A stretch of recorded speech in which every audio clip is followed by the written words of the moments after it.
इस कहानी के पहले भाग में आपने देखा कि कैसे रति की शादी एक ऐसे घर में हो जाती है जहां उसकी सास सौतेली होती है और वो पूरे घर वालों को अपने इशारों पर नचाती है। रति छत से सूखे कपड़े उतार कर ले जा रही थी कि तभी उसकी नजर लक्ष्मी पर पड़ती है, जो किसी तरह चोरी से सुनील के अलमारी खोलने की कोशिश कर रही होती है। अरे, ये माँ जी को क्या हो गया? चोरों जैसे क्यों आप मेरी अलमारी खोल रही हैं माँ जी? आपको क्या चाहिए मुझे बताइए। अरे वाह, क्या चाहिए मुझे बताइए। अरे मैं इस घर की मालकिन हूँ, पूरा घर मेरे इशारों पर नाचता है और तुम्हें बताऊं कि मुझे क्या चाहिए? हट यहाँ से। और वो उसे जोर से धक्का देती है। जैसे ही लक्ष्मी रति को धक्का देती है, उसके सर पर चोट लग जाती है और वो बेहोश होकर गिर जाती है। रति के आसपास पूरा परिवार खड़ा रहता है। डॉक्टर जैसे ही उसे देखकर जाता है, रति को होश आता है। अरे बेटा, तुम दूर क्यों खड़े हो? मेरे पास आओ, मैं तुम्हारी माँ हूँ, कमला। रति के मुंह से लक्ष्मी सारंग की माँ का नाम सुनती है तो हैरान सी रह जाती है। क्या बोला रति बहू? चुप कर डायन, तूने मेरे पति और बेटे का हाल बेहाल कर दिया। अब तू मेरी बहू को भी गुलाम बनाना चाहती है?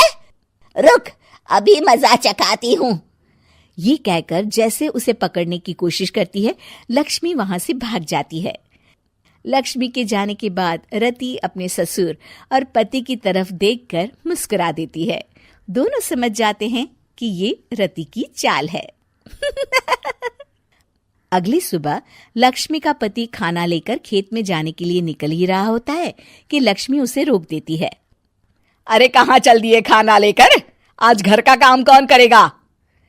तभी पीछे से रति आ जाती है और जोर से चिल्लाती है।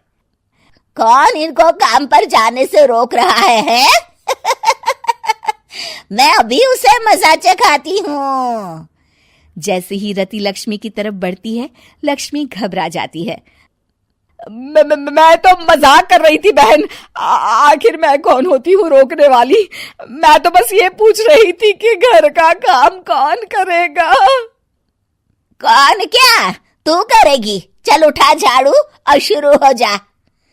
लक्ष्मी पूरे घर में झाड़ू पोछा लगा रही होती है कि अचानक सामने सारंग खड़ा हो जाता है। अच्छा माँ, मैं काम पर जा रहा हूँ। रति के मामा की फैक्ट्री है, मैं वहां आज से मैनेजर के तौर पर काम करूंगा। सैलरी भी अच्छी है। अरे सारंग, तुझे क्या जरूरत पड़ गई काम करने की?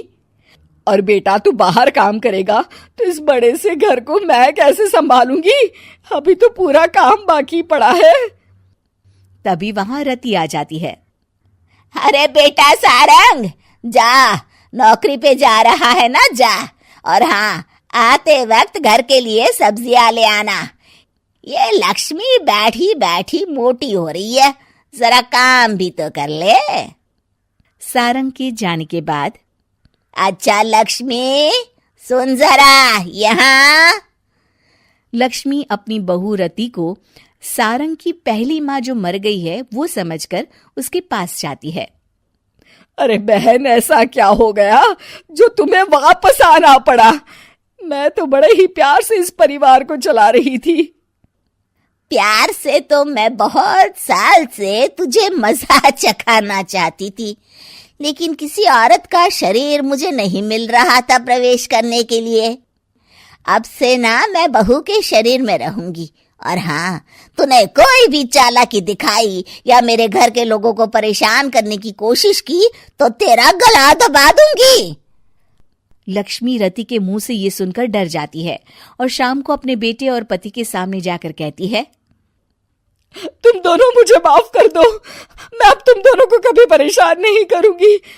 और बहू, तुम मेरी बेटी की तरह हो, बस अब बेटी की तरह ही बनकर रहना।